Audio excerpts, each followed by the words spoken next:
Hello. Trust me, I wanted to continue reading The Endless Summer First Tide, but the second chapter isn't out yet, so. Warning, this book contains mature sexual content and frequent depictions of tense violence and go of player descriptions of violence. We used to this, we ain't used to this. Or however that saying goes, I don't know. Screen for Me Part 2. Because they had to make a short book into parts instead of making it a normal 15 chapter book. No. Hell, even 16. No, they decided to make it stop at 8 chapters with a big old cliffhanger. And here's part 2. Chapter 1, Flatline. If you can't remember what the fuck happened, it's gonna recap it for you, so I don't have to, thank God. 1 bloody hour ago. Get it? Because there's the murderer? No? Okay. Jackie's party after the drama between Jackie and Justice. You know, I forgot about the, cartoony backdrops. I can't wait to... Justice fell forward into your arms, his body heavy and limp. Across his back was a deep gash, red and oozing. You got the flash of a shadow darting through the crowd as you tried to process what just happened. Hey, stop them. Danny. Now, you're half jogging beside a gurney as two orderlies wheel Justice through fluorescent lit corridors, wheels squealing against the wax floor. Justice is conscious, but barely. His face is pale, and blood seeps through the makeshift bandage on his back, pooling around him. Stare at me, Justice. Keep your eyes open, okay? I'm trying. You grip his hand tighter, like holding on hard enough to keep him here. It's terrifying how weak his grip is in return. A man in a white coat steps into the hall, blocking your path. He glances at Justice with all the urgency of someone viewing a parking ticket. What do we have here? You were stabbed in the back at... The doctor holds up a hand to shush you. Listens to the exact same report given by the orderlies. He sighs and looks at Justice again. Stab wound, lower back. We'll take it from here. Mean doctor, I saw that name change. He finally looks at you with apathetic brown eyes, an ugly little smirk on his lips. Family only past this point. I am family. Of course you are. It says Satan now. The orderlies pushed the gurney toward the OR doors. Justice's fingers slipped from yours, and he's gone, leaving you with Dr. Evil himself.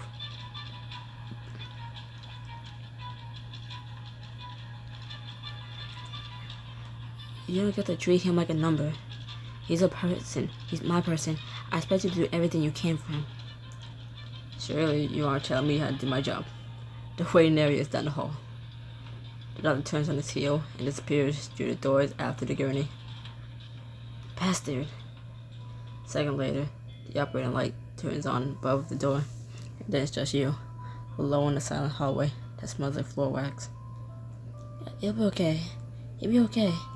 He's fast impossible once. He'll pull you again. You pace up and down the hall, eyes flicking to the clock, to the operating room, to the blood, Justice blood, still in your hands. Danny? A weak, familiar voice just in the room. You're just passing by. Your heart stops. Dad? You push the door open and find your dad propped up in a hospital bed, an IV taped to his arm. He looks smaller than you've ever seen him, sicker than you've ever seen him. You rush to his side, heart pounding. Hey, kid. Fancy meeting you here. What happened? Why are you... My legs get out of home. Never heard of a crash and called an ambulance. I'm fine, really. You sit on the edge of his bed, taking his hand. For a second, you're a kid again, and the whole world is shrinking. When did this happen? Why didn't you call me? You were at a party. I didn't want to worry you.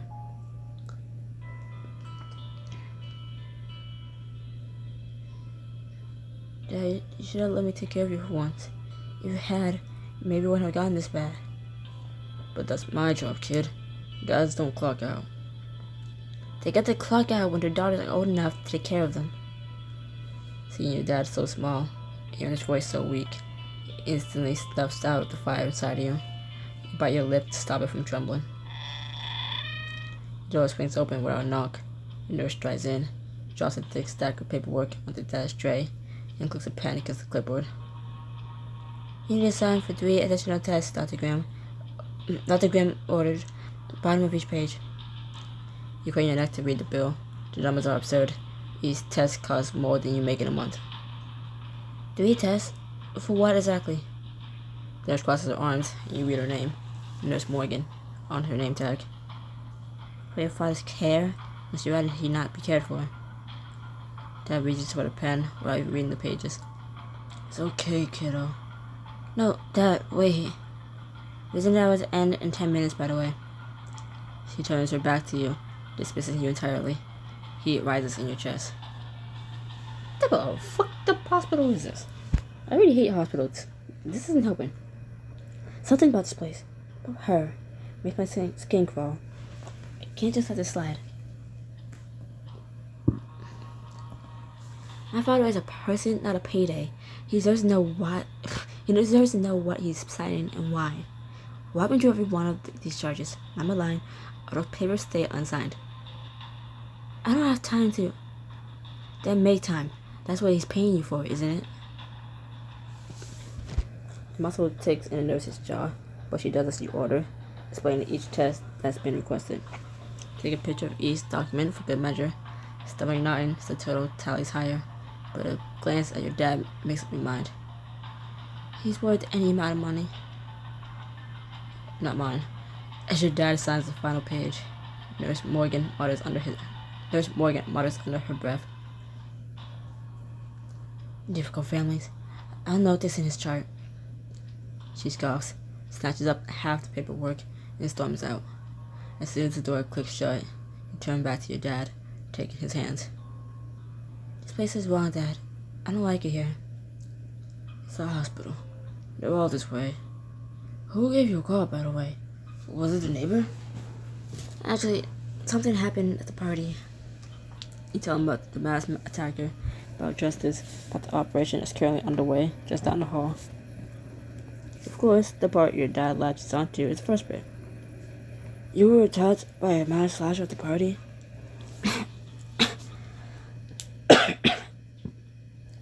You rip his bag until his coughing subsides. He winces, eyes watering from the force of his coughing fit. I'm worried about you, Danny. That was too close a call. You should go home. Stay there. Call out work for a bit. Dad, I'm not staying home while you're here. You think I can just hold myself up at home when my dad is in the hospital?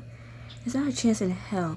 Your dad squeezes your hands, cutting off your tirade before it can get too heated. Go check on Justice. I'll be fine. You sure?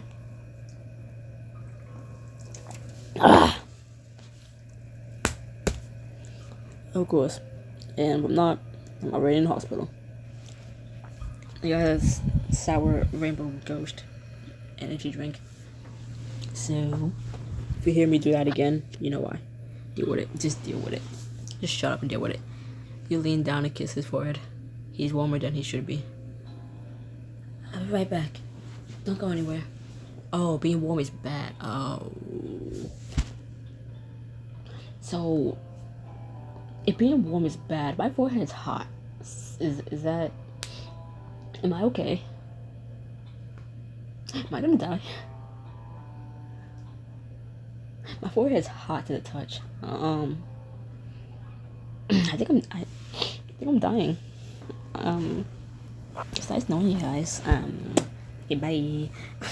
And here I was planning my great escape. Guess I just had to take a nap. You manage a weak smile and step back into the hallway. Justice is still in surgery, which means you got time to kill. Maybe that's not a good word to use. And something in your gut keeps screaming that this hospital is hiding something. Whoever's been killing for me leaves bodies behind. Bodies that end up in places exactly like this one. There's a morgue here. Maybe there are answers. About Sly Slasher. Oh, all of it. Fine. I'm drinking though.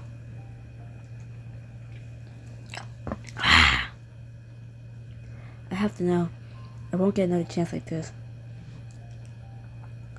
You slip past the nurse's station while the staff is distracted, and you follow the service signs to a stairwell that leads to the morgue. Ow. Maybe don't use your bandaged, broken, hurt finger to tap the screen. The door is unlocked. Inside a dim room, a wall of steel doors greets you. I do it again. I just did it again, so I just said not to. Silent Jude, their bodies. The air is sharp and cold, stinging your nose with antiseptic. The logbook sits open on a metal desk near the door. Alright, where do I even start? Just the logbook first. Let's use home. You flip through the logbook, scanning the crammed handwritings, names, dates, drawer numbers. Two names jump out at you immediately, listed just days apart. Mr. Milton, Steve, both here. Make your way around an autopsy table to the drawers and pull out number 6. There you are, boss. You recognize him anywhere. Not because you knew or ever wanted to know what his naked, wriggly body looked like, because his decapitated head is resting just above the rest of his body, a sickly blue-white cast to his bloated skin. Yeesh, naked and headless. When you're able to tear your eyes away from his head, you spot it at once. On his chest, just below his collarbone, a mark has been carved precisely into the skin. Cool.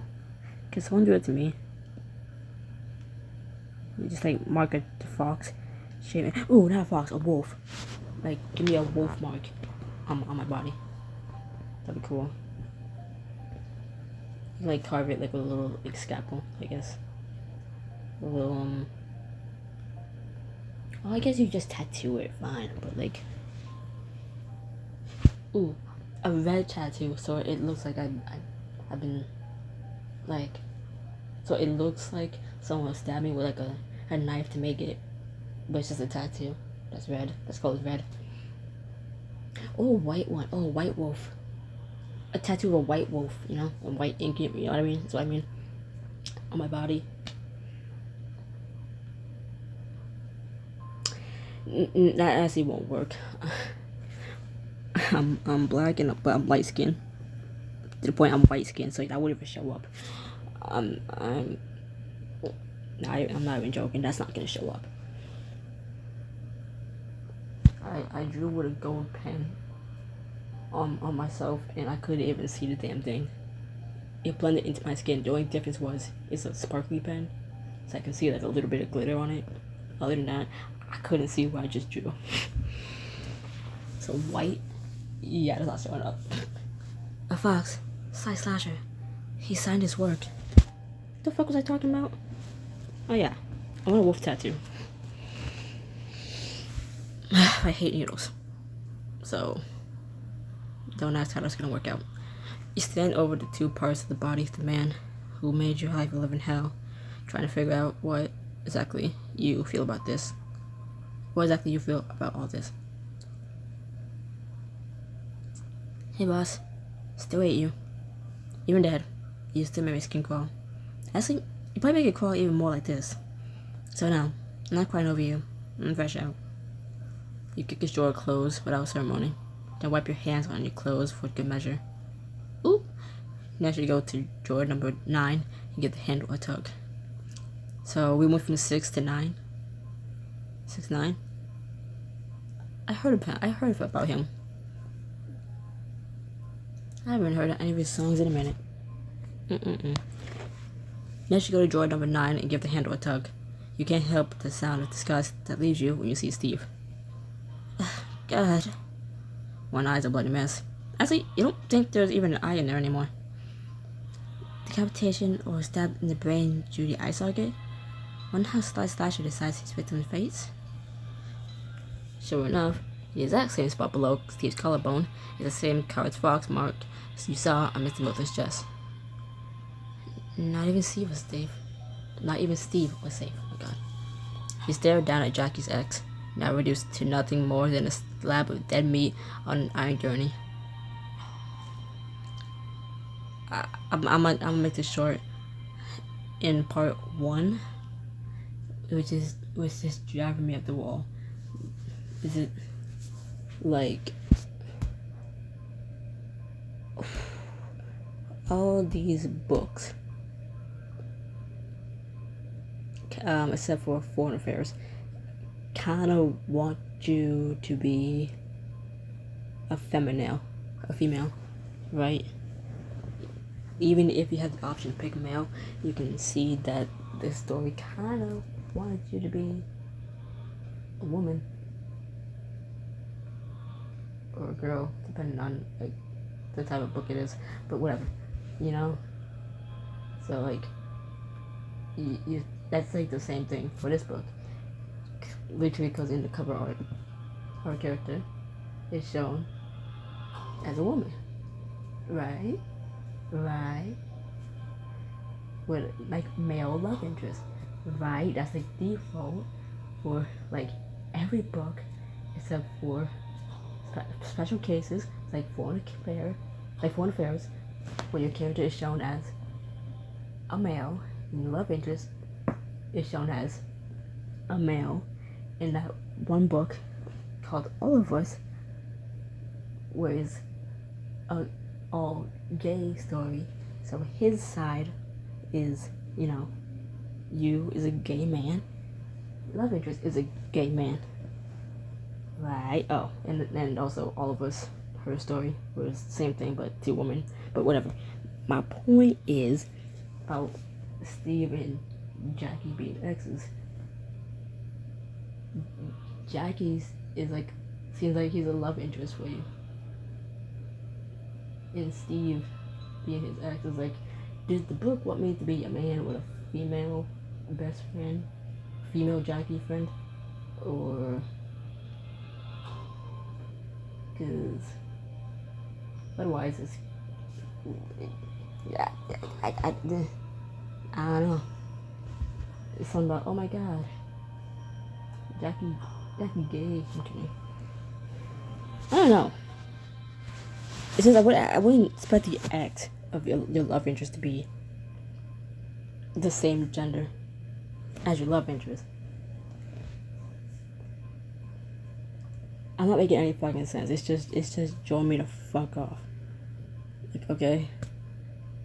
So he was fucking a dude, now he wants to fuck a bitch. Okay, I mean, okay, I guess. I'm not saying you can't do that, I'm just like, Steve. At least it was quick. At least, I hope it was. Am I making sense? I don't think I'm making sense. Like, it usually wants you to be like a female protagonist, a bunch of male love interests, and that like 1 or 2 couple female love interests.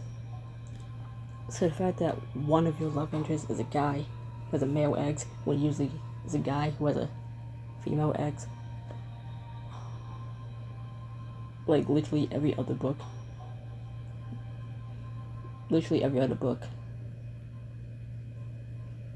is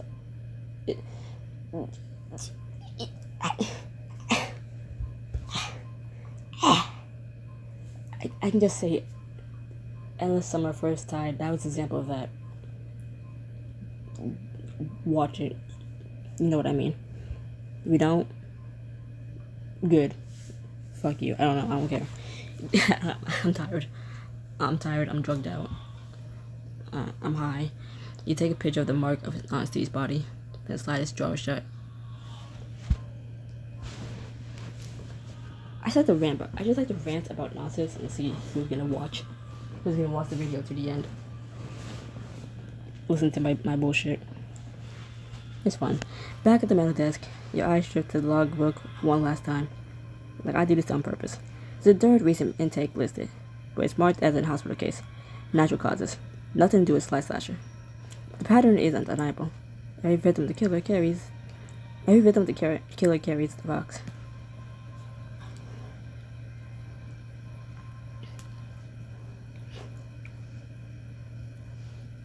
So mark is how I know it is his kills. So a body turns up with the fox. I know exactly who held the blade, and if one ever turns up without it, the dart hangs in the cold air between the steel drawers. Your mind races back upstairs. Was Justice on the way to getting the fox carved across his chest tonight? Footsteps echo down the stairway above you. Someone's coming. Time to go. You slip out the morgue door and hide in the shadows till the janitor passes, not seeing you. And then you make your way back upstairs to your dad's room. You find him asleep and sink into the hard plastic visitor chair beside his bed. His chest rises and falls in shallow, uneven breaths. Listen to slasher would never target you, I think. It's a door. That was a fucking cat. I was waiting to see a cat the first time. I heard nothing about a cat. Saw no cat. It was the fucking door. I hate this book. I don't want to read this book anymore. Hold on. Fuck this book. The fuck you mean? It's not creepy background anymore. I'm sorry. I'll work on it next time. Eventually, a different nurse pokes his head into the room with a kind of tired smile. His name tag says, Nurse Bliss. You're the one who came in with Justice Ramirez? Yes, how was he? Your friend's out of the OR. The surgery went well. He's stable and resting. Really? Can't see him? Here in a minute. Then go on down the hall. Room 209. Nurse Bliss leaves, and you exhale a breath you didn't know you were holding. You look back down at your dad. Next to you have to be okay too. Alright, Dad? You hurry to Justice's room, heart pounding at the thought of what might greet you. You find him groggy and stitched up, propped against the pillows, and already trying to push himself upright. Oh, okay. Sitting up is a mistake. Stop doing it, you idiot. You just got out of surgery. You hurry over to him, but you're scared to touch him. Hands fluttering uselessly in the air. I'm okay. Really. Not for worse. Think of the bodies downstairs, the marks carved into them, and hope that statement will never be true. Dr. Grimm strides in, scanning his clipboard. He doesn't look at Justice once. That's the doctor's actual name. Fuck him. Patient responded well to surgery. The stab wound was official. Mr. Ramirez is cleared to go home. What? He got stabbed. You can't just send him home. Dr. Grimm finally looks up from his clipboard, raising an eyebrow. I can, and I am. The patient is stitched, stable, and discharged. Standard. And my dad, Charles Rove, 2 doors down. When can he leave? Dr. Grimm flips a few pages and scans his finger down the paper. Your father needs to stay for a standard observation and additional testing. It could be a while. Oh wow, what a test do you need? You already had him sign off on 3 more. If there are others, then it seems like you don't even know what you're looking for. Miss Rove, I assure you, your father is in good hands here. Dr. Grimm takes his exit, door swinging shut behind him, leaving anonymous silence behind. Justice shifts a little higher in bed. That guy gives me a bad feeling. You and me both. You help Justice off the bed and into your arms, taking his weight as he limps toward the exit. I can walk my own, you know. Humor me. I've had a long night. At the entrance, you glance back over your shoulder at the hospital looming behind you. Dad's in there, and so are those doctors. Justice gets stitched and sent home, but they want to keep a confident old man for extended observation. The math doesn't add up. There's something wrong about this place. Something rotten. I have to protect Dad no matter what. The music's okay, I was gonna say the music is still playing, so it's not over yet. The next morning, you'll walk into work. A whole night spent awake, making the coffee in your stomach sit heavier than it usually does. Your phone buzzes, jolting you out of your head and even gloomier thoughts than usual swirling around in there. That's your dark and brooding mystery date. That's what they get for not liking Memoirs of Massacre. Massacre. Lol. Too soon? You said he's fine. He's okay. Stitches and a bruised ego, mostly. Thanks for checking in, though. Of course. Book up misses you. Miss a mess, okay? Oh, I remember her. I think I remember her. You barely turn the screen to sleep when it lights up again with another notification. The name is both the first and last one you want to see. Hey, no, last night was a lot. I'm sorry. I won't make up to you in justice. For real. We'll talk at work. Jack is already behind the counter when you enter the bookstore, arms crossed, leaning against the register. The apology from his text doesn't match the tension in its jaw. The egg was tight. Carefully, you set your back down. Before you say anything, someone attacked Justice at your party, Jackie. The party you drew. Well, you were there. You think I did it? You accuse him of being a killer, and he gets stabbed at your house the same night? That seems like a setup. Ignition flares in Jackie's eyes. Ignition and pain. He turns his face away. Couldn't have been a stranger. Someone who snuck in. Half the town was there. And you really think I'd do that? To you?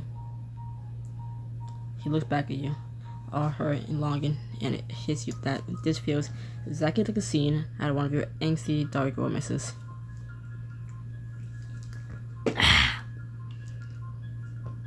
I'll stop doing that when the drink stops being sour.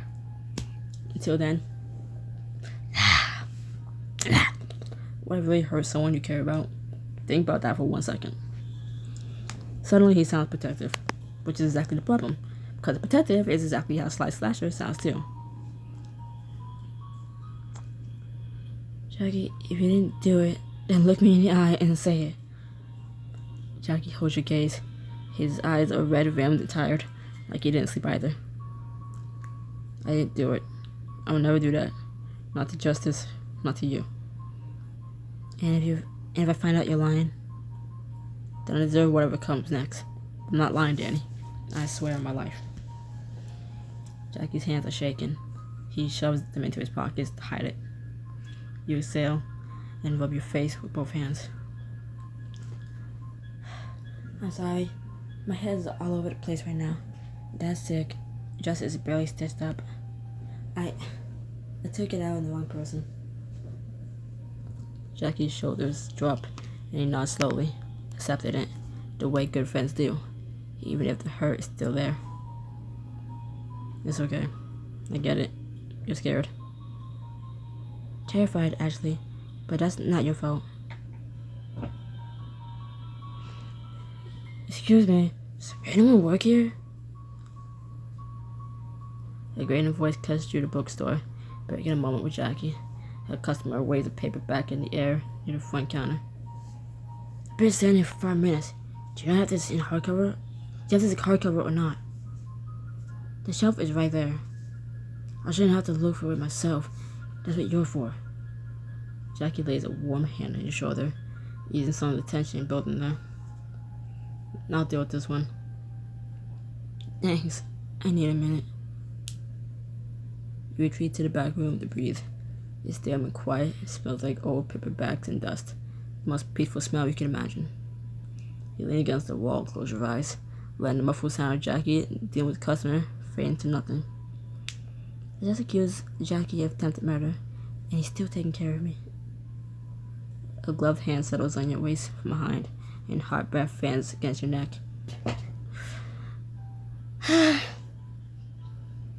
was gonna say hi slasher, but then I almost knocked my drink down, and I just had a mini heart attack. So, give me a minute. Off day at work. I was just about to go. Hi slasher, and then nearly at the same time, my drink wanted to wobble.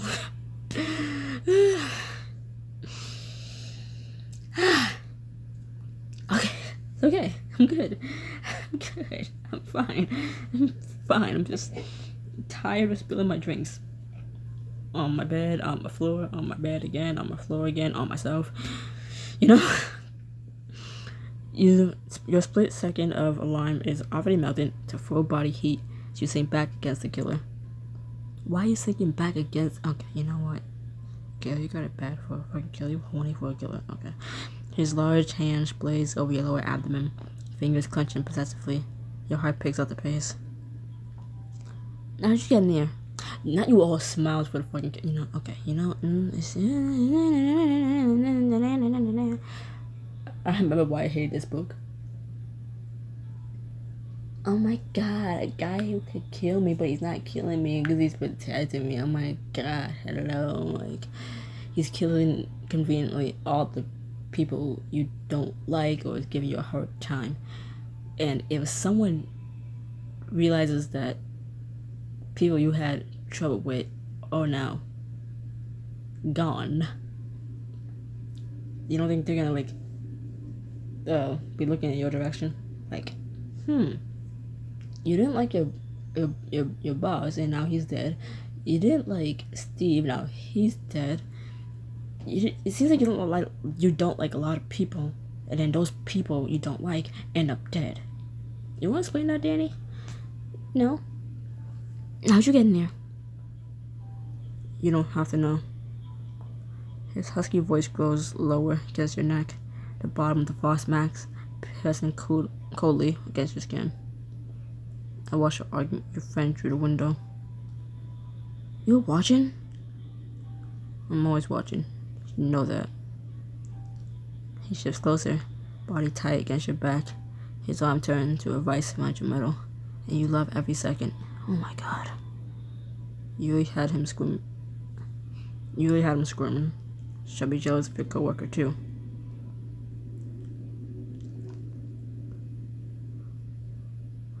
You're in no position to threaten Jackie. He's my friend, my coworker. You don't get to waltz in here and act like I'm territory to mark. The killer nips suddenly at your neck, making you suck in a harsh breath as your core pulses. Is he your friend, or is he a coworker? Careful, there's a difference. Slasher spins you around, pressing you back against the shelves, his mask looming just in front of your face. His breath fans hard against your lips, which are parted to let out short, sharp pants. I'm not competing with anyone. I have your nights. I have your days too. The words land like a brand. You open your mouth to argue, and ready to crash against his and a kiss, but a customer's shrill voice pierces through the walls. Hard cover. That person is gonna be the death of me. Don't tempt me. I'm not. Stop it. That was a joke.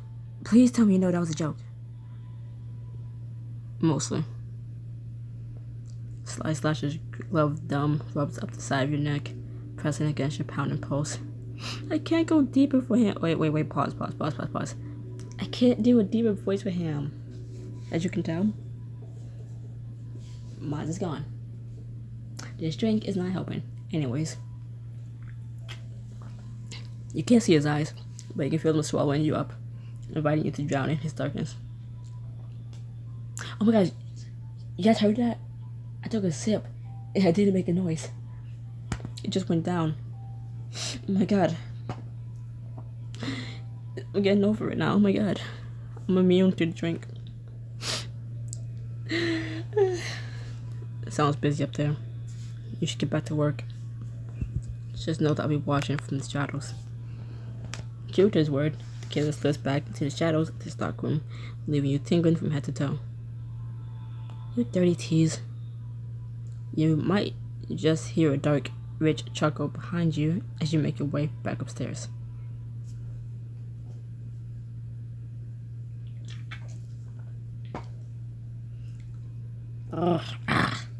Never mind. I'm not over it. The rest of the shift passes in a awkward silence with Jackie. At closing time, he grabs his jacket and heads to the door. I'll see you tomorrow. I'm gonna get some rest. Yeah, me too. Jackie pauses at the door like he wants to say something else, but doesn't. He slips out into the night. Sighing, you turn the sign to close. They turn the lights off one by one until the bookshop is draped in shadow, the only glow coming from the street lamp outside. Even in the silence, you can feel him, a presence looming at the edges of your peripherals, moving your pulse back to earlier rapid clip. You actually gasp out loud when you hear movement behind you. A gasp not of fear, but of pure adrenaline. You're still here. When you turn, Sly Slasher is standing in the middle of the store, pulling a book off the shelf like he's browsing at noon on a Sunday. You like this one. He holds the book out towards you. You take it, fingers brushing the leather of his gloves. His gaze is of physical weight. Terrace Too Dark? A horror anthology? A nasty one. One of my favorites. Intrigued, you set it aside for yourself, hardly eager to find out more about what the killer likes to read. Pick one for me, like I'm a customer. Okay, what genre brings you in here today? You already know. He moves a step closer, bulky form making you feel small in the most exciting way. Something with bloody knives? And lost screaming. You're flirting. You know you are. Outside, the bell tower in the town square chimes 10 o'clock, but you never felt less tired. You just want his I can't say that, I can't say it, I can't say it, I can't say it. Or maybe I can say it really fast. You just want his dick. Anyways, it's just you and a mass killer. The promise of trading books back and forth, learning more about each other in the process. Is this a date that we got to pay for? Yep. Dirty fucking duck.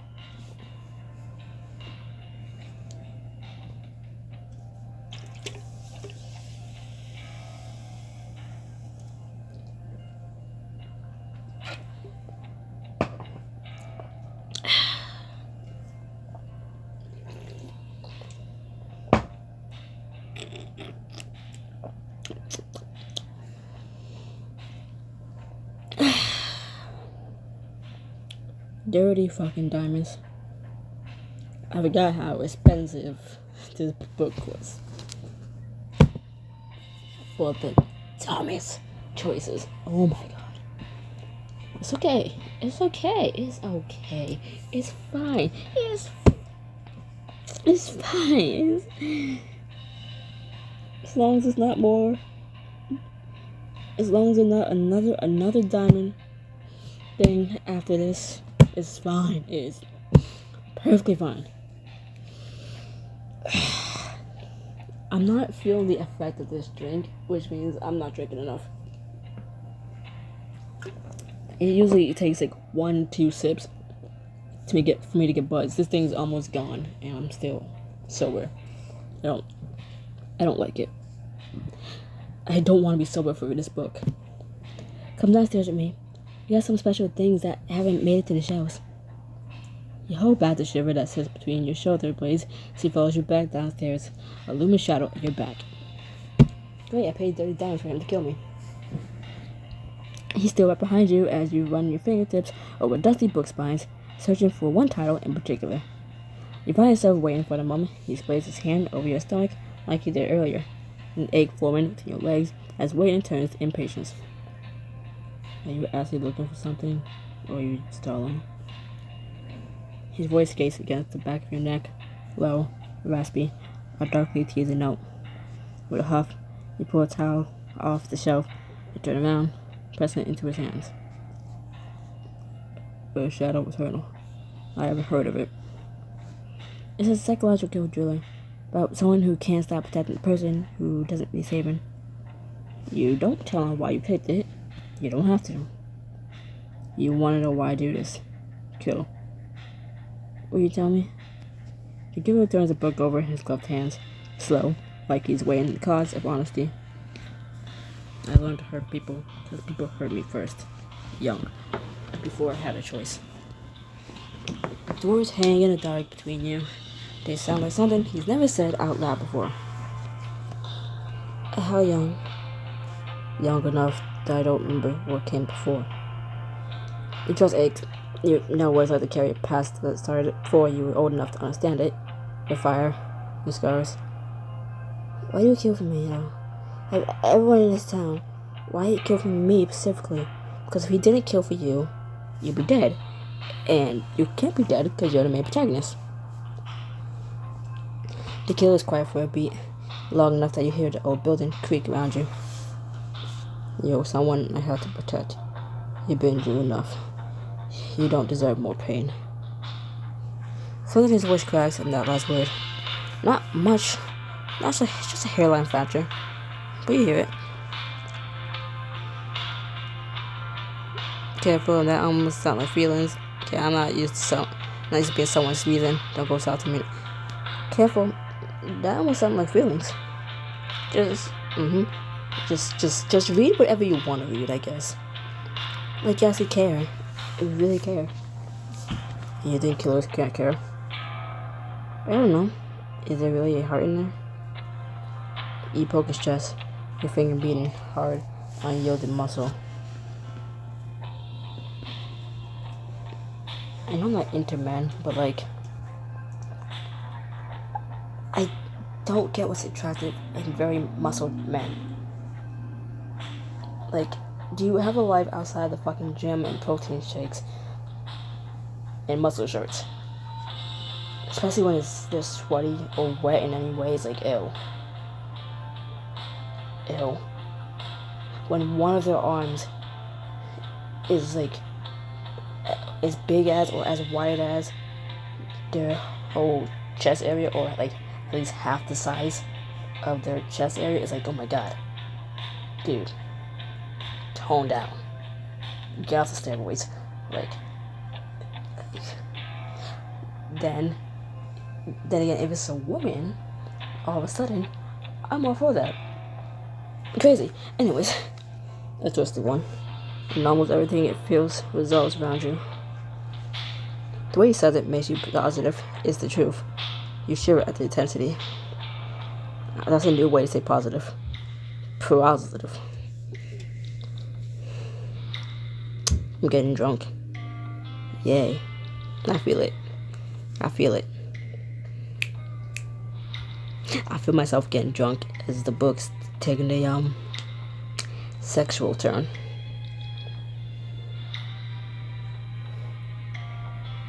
I just got so buzzed my eyes forcefully shut closed. My eyes said stop reading this book. They said stop reading this book, just turn it off. They said stop. They said no, I don't want to continue, but I gotta continue. We're 42 minutes in. Fuck this. A low growl rumbles through his chest, and a tenderness snaps back into that sharp, predatory energy that makes your pulse spike. There he is. My monster. No, I don't have a monster this time. I have a ghost. Oh, you mean him? Oh. I have a question for you. Shoot. He leans forward, and you find a shelf at your back, leaving you nowhere to retreat. The drill of being trapped. Oh, this is perfect timing. The drink is finally coming to effect. At a time I wanted to take over. Yes. Then I won't remember anything about this scene specifically. Oh my god. I just need to will my eyes open. Hold on. I pause, but like I can't open my eyes. Okay. Alright. My right eye is twitching now. I'm good. I'm fine. The first time we met that night, Your boss's blood still in my hands. You remember it with vivid clarity. A bookshelf almost like this one against your back. The killer looming over you. The gold bite of his knife dragged against your cheek, smeared with the blood of his kill. Well, what about it? I know you don't want to read it. Just keep your eyes open. Just keep your fucking eyes open, please. Thank you. Keep them open. The breathy quality of your voice doesn't come from fear. The arousal that burned drew you, then singes your blood now. The arousal that burned drew you then singes your blood now. The fuck you mean arousal? Oh my god. I'm taking another sip.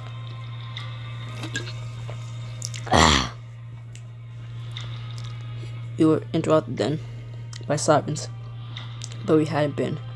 What did you really want to do with me?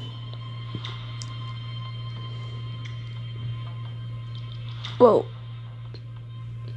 Let's stop being fucking horny for one goddamn second. What's the first thing I wanted to do when some masked killer killed my boss? Even though I hated the dude, what was the first thing I wanted to do? Besides scream. Get the fuck out of there. Why would I want to stay? Was I just watched someone die in front of me with the person who killed them also in front of me? So run. Even though I know Dan is a horny little bitch for this man, but like still. The first time I saw you, I wanted to run. I didn't want you to chase me. That's not what I meant. That's not what I...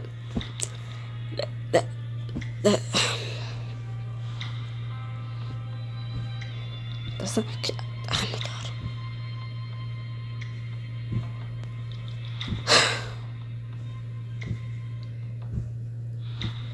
It's not what I meant. Look. I'm gonna be so fucking real. What? I want it. Can you please? I wanted to read chapter 2 of this book, but it's not out yet. Wednesday.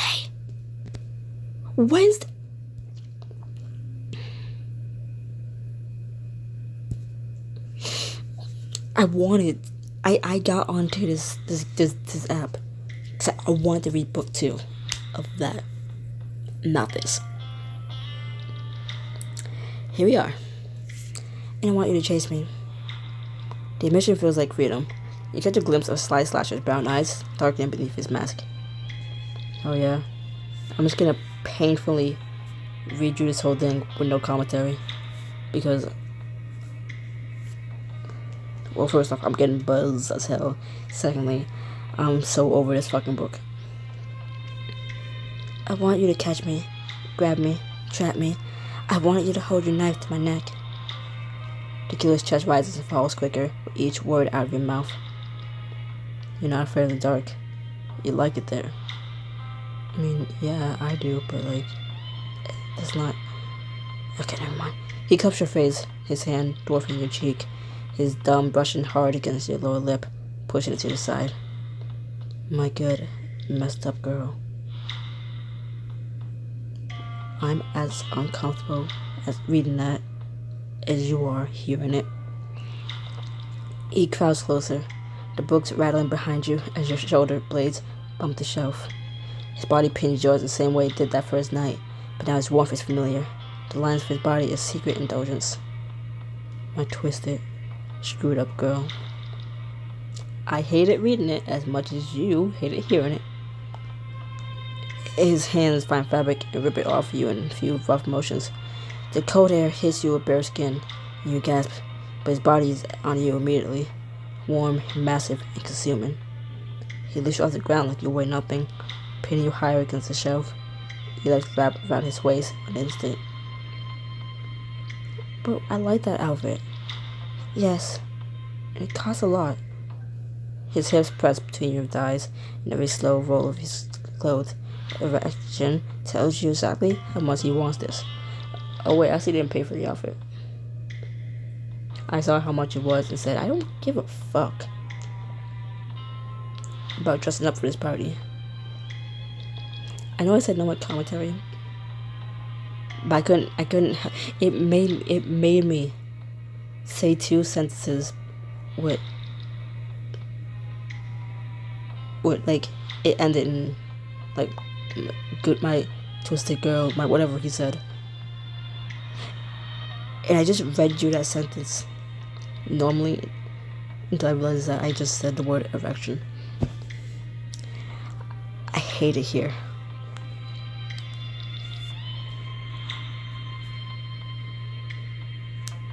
Don't make me beg. He wants you to beg.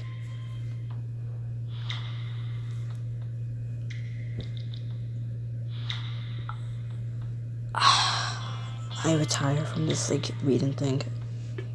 I retire. Oh my, okay. Don't make me, I don't fucking know. Don't make me wait. I've been patient all day. I'm done. Did we agree on something? Where's this book right here? Echoes for the I can't read it. Oh, Echoes for the Cryptid. Not Crypt. Echoes for the Crypt. Okay, cool. Thanks. His gloved hand grips the back of your neck, tilting your head to expose your throat. His lips find a spot below your ear. Was it worth the wait, at least? Shut up and keep going. He sets you down and spins you roughly around, pressing your face first against the books. A second later, the iron length of his member... Oh my god. The iron length of his member slides between your legs, picking up the slick between your folds, so he grinds between your thighs.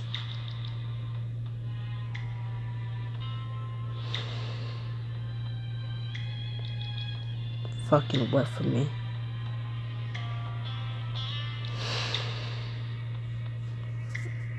Okay.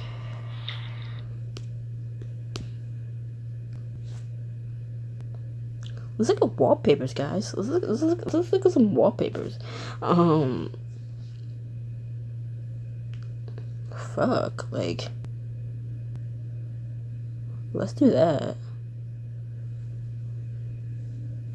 I mean, it's fucking, yeah, cool, that's cool, you know? Isn't this nice? That's nice.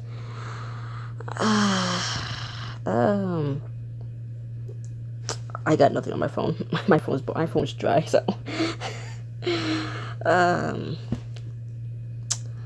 Wasn't that nice? Wasn't that nice to get a break from this book that we're going back into? Anyways, you arch your back, grinding against his length, core clenching as you ache for him to feel you. Whimpers fill in the room. That's what remembering our first meeting does to you. It turns you on more blood, more knife, the dead body. That blue line on the bottom is because it's my phone's version of Siri. Bixby. I didn't say hi, so I don't know why it's activated, whatever. You lift onto your toes, trying to angle your ass to get the head of his member to notch against your opening, whining as it slides right over it. Come on, take me already.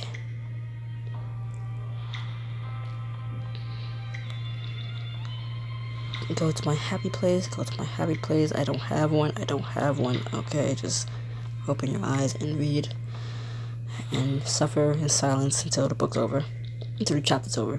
This book is not over yet. The killer presses you harder into the shelf, his breath rough to the mask against your nape. This is what I wanted to do, that night, every second of it. And stop holding back.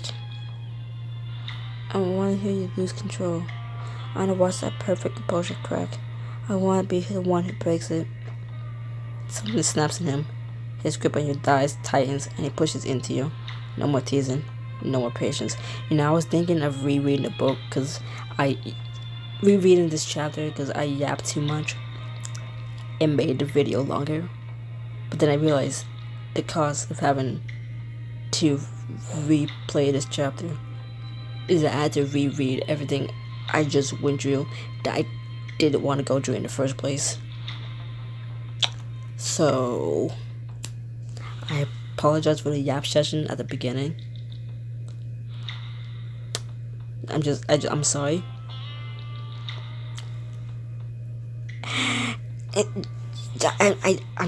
Look, I wouldn't have yapped. I wouldn't have yapped so much if I remembered how fucking freaky this book is about fantasizing a serial killer was. I wouldn't talk so much. My bad. I'm sorry. I regret it now, and I'm not rereading it to make this shorter. Look. Understand my pain. You're watching the video, okay? Understand what the fuck I'm going through. I hate this shit. This is the most descriptive talk of a word I don't think I can say on YouTube ever. Your body opens for him, and the sound you make isn't quiet. You clench hard around intrusion, greedy for more. He draws against your center, hard, urgent, jostling you forward into the bookshelf with every roll of his hips. His breath is ragged through the mask, hard and rough against your neck. You can feel him losing the composure he fights so hard to keep. I can't hold back with you. Books right off the shelves, every dress. His pace is relentless.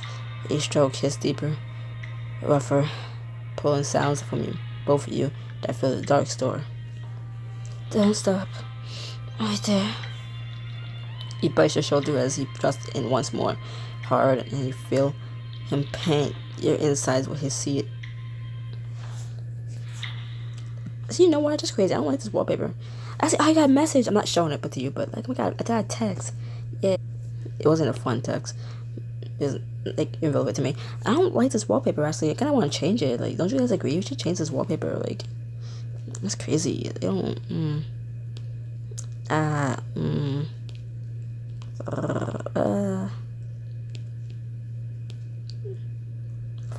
If I liked Dr. Pepper, I would have chose that one, but you know, I don't.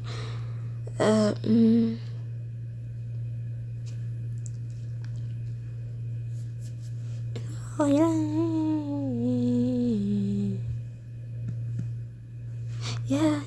Yeah, that works. Yeah, I guess. Yeah, sure. I'm gonna ignore that part. You tremble part around him, face pressed against the books, mouth hanging open. A smile curls your lips.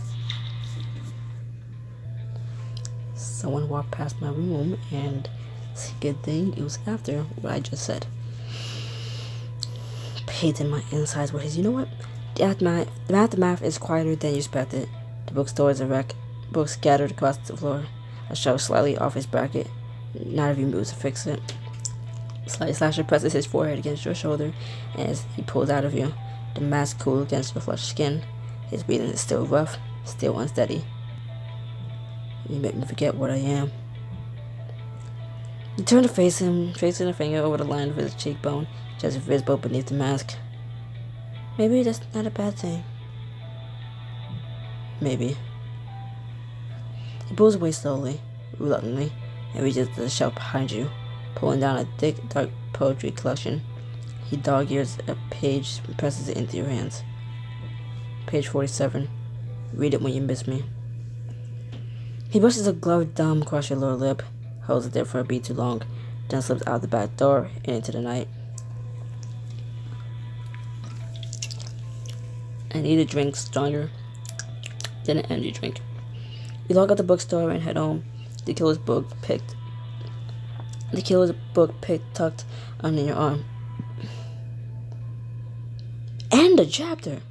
Your house is dark when you round the corner, but the porch light is on, and Justice is sitting on the front steps. He's got a blanket draped around his shoulders, and a brown paper bag of takeout balanced on his knee. Hey, I didn't want you coming home to an empty house. You know everything going on. He starts to stand, but winces, one hand going to his lower back. If Sly Slasher isn't Jackie, and it doesn't seem like he's... Well, I could be wrong, but it doesn't seem like he's Justice. If he's not Jackie, then there's 3 men who are going crazy for me. And that feels like every girl's fantasy, but for me it's like, oh my god, fuck off. Go away. And one of them's killing people for me. So it's really like, oh my god, fuck off. My foot officially fell asleep. I'm not even sitting on it. It was resting against my other leg. And it fell asleep. It's tired of this. It's tired of this book. My foot is tired of this book. He starts to stand, but Winston's one hand going to his lower back. Justice, you said just. You should be resting, not keeping on my post like a lost puppy. A lost puppy with pad thai. It's gotta count for something. Justice, you don't have to do that. You don't have to do. Oh. Justice, you didn't have to do all this. Didn't do it because I had to. Did it because I wanted to. The gentle, attentive smile on his face is so different from the killer in every way, but it still gives you butterflies. You sigh, making your way up the steps, catching a mouth-watering whiff of the pad thai and take a bag as you get your house key out. Come on, inside. I'm getting pins and needles, and I'm getting quiet in a second. Inside, you sit on stools in the kitchen, the takeout containers spread in front of you. The house is quiet in a way that makes Dad's absence louder. How was your dad when we left, by the way? Sleeping. He looks so small. You set your fork down and rub your face. Justice puts his container down and turns to face you fully. The nurse barely looked at him. The doctor treated him like a billing code, not a person.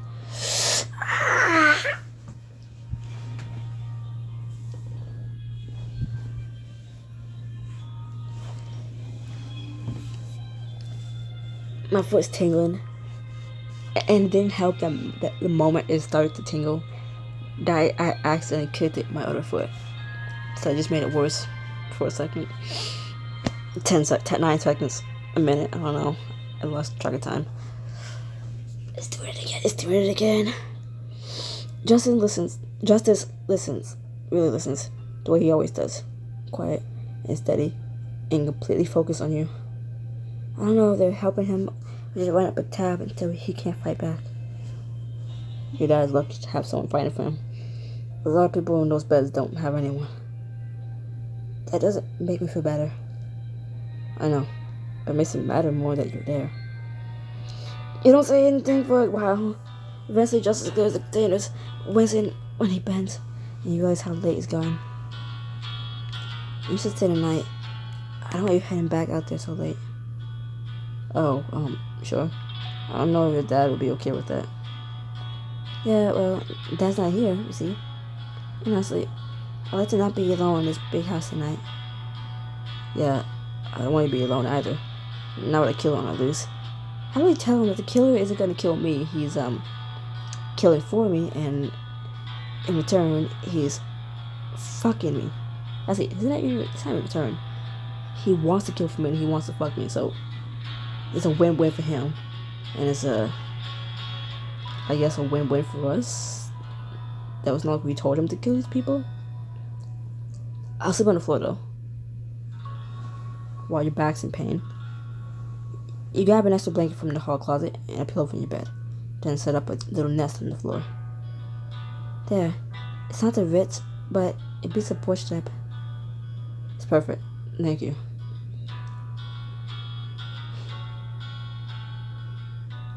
You head to the bathroom to change, and come back to find Justice tucked into the makeshift bed.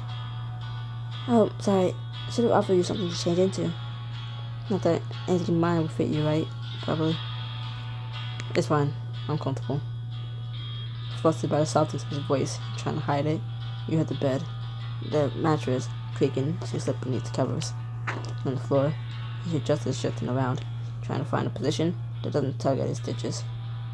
You roll to your side so you can get a view of Justice. He notices, going still. Sorry, too noisy? Justice, I'm glad you're safe. I keep replaying it. Them wheeling you through those doors, and me just standing there with your blood on my hands. I always come back. You said it like it's a promise you made before. Maybe it is. He stared at the ceiling, feeling the weight of his words settle into the quiet. Then keep it, please. Your eyes meet and hold in half light, and suddenly, the distance feels like too much. The thought of leaving Justice on a hard floor is too cool. Or the thought of having him in your bed, his strong, gentle body wrapped around yours, floods you with tantalizing heat. Nick.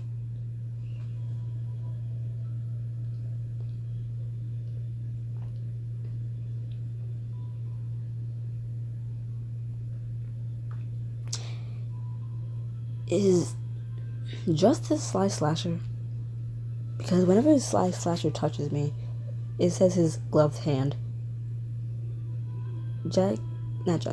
Justice, the only person I've seen with gloves. The only other person with gloves. I haven't paid attention to Sly Slasher's hands. And it's like a little thing right here. So I haven't actually paid attention if they're the same gloves. But I did, you know what, just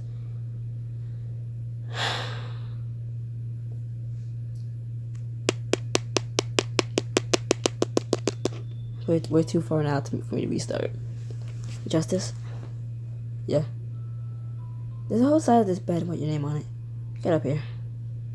A kaleidoscope of emotions goes across his face before settling on hesitation. Danny, I want to. I mean, you don't have to. I'm not asking because I have to. I'm asking because I want to. Now get out of my floor before I try to get myself.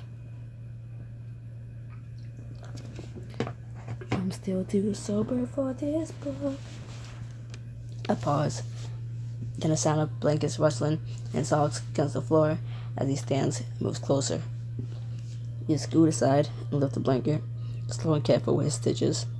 Justice sits, the bed dipping under his weight. He lies beside you, warm and careful, keeping a deliberate space between your bodies. You don't have to stay so far away. You close the gaps. You close the gap, your shoulder presses against his, and you feel him inhale sharply. Hi. Hi yourself. In the dark, Justice turns to face you. His hand finds yours on the mattress, fingers lacing together. He squeezes once more. Okay, I can't read. He squeezes once, gentle and deliberate, like he's asking a question, like he's asking permission. Is this okay? His eyes float down to your lips, holding himself back, as careful with you as he is his injured body. He's not another killer, but how can he make my heart race in exactly the same way? I don't know.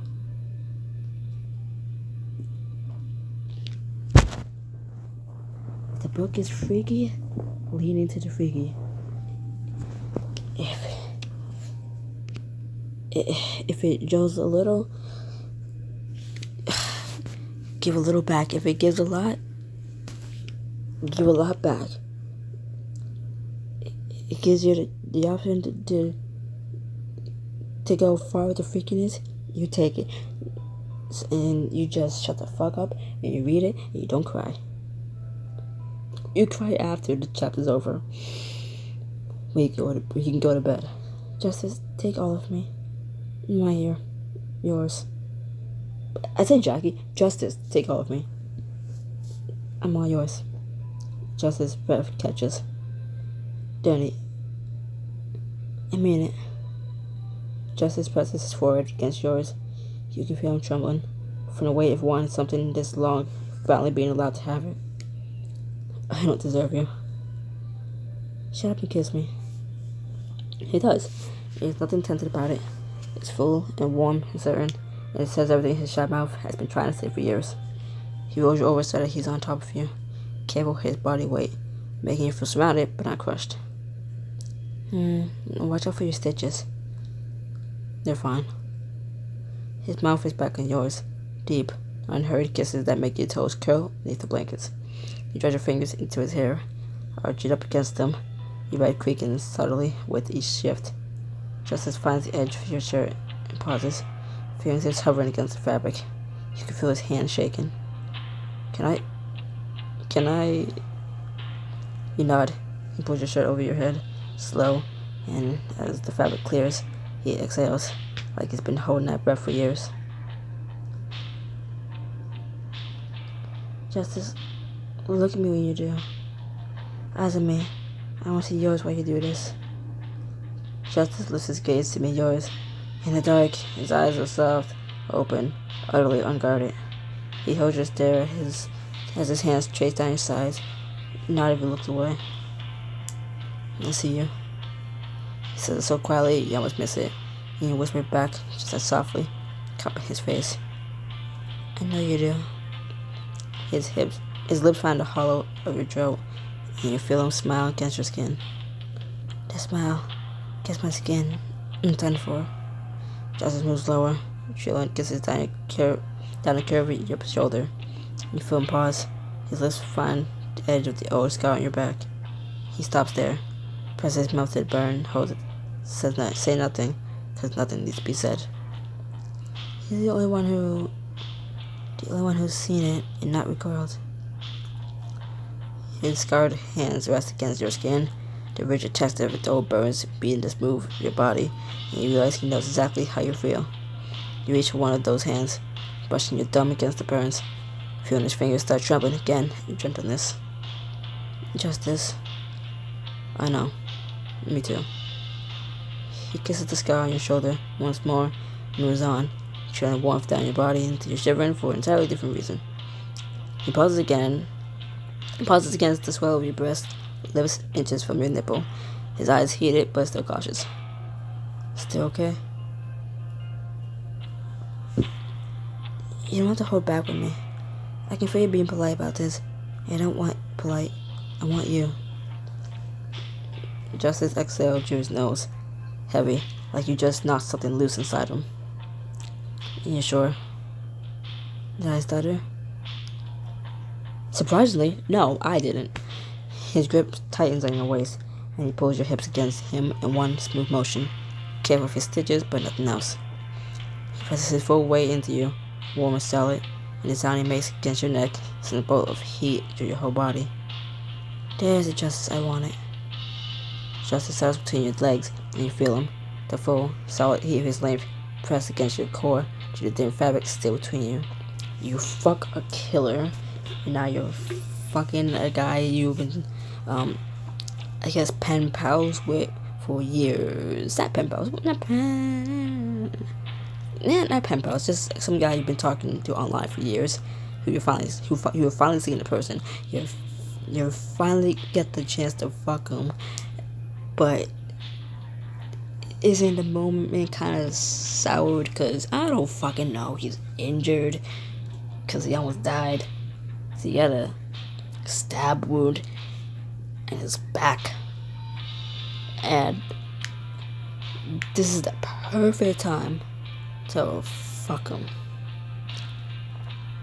You fuck a killer in the downstairs area of your job where you first met said killer.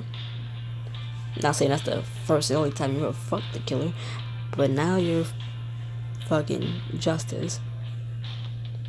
After I don't know how many years they've known each other or been talking online, and he's injured. Hell, I can't even fully confirm if Justice is Sly Slasher.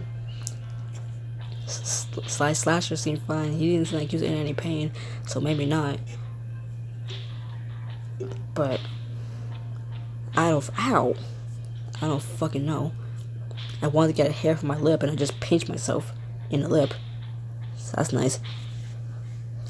We're about to get into another one of those scenes where a guy who's injured in his lower back, the lower back, which is kind of the important part of the act we're about to do, because how is he gonna dress good enough, you know? How is he gonna give it to you good enough if the part he needs to move the most is injured and stitched?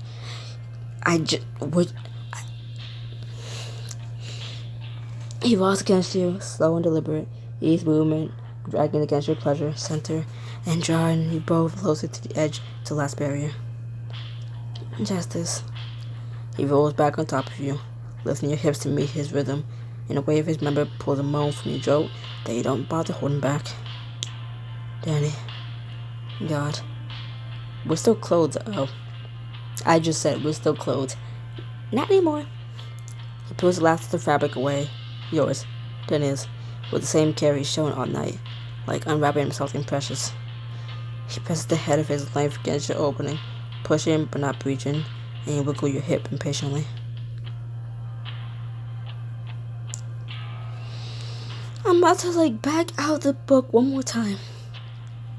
And I don't know, do another impromptu change my wallpaper. But I actually did like it. And it changes depending on the time of day. So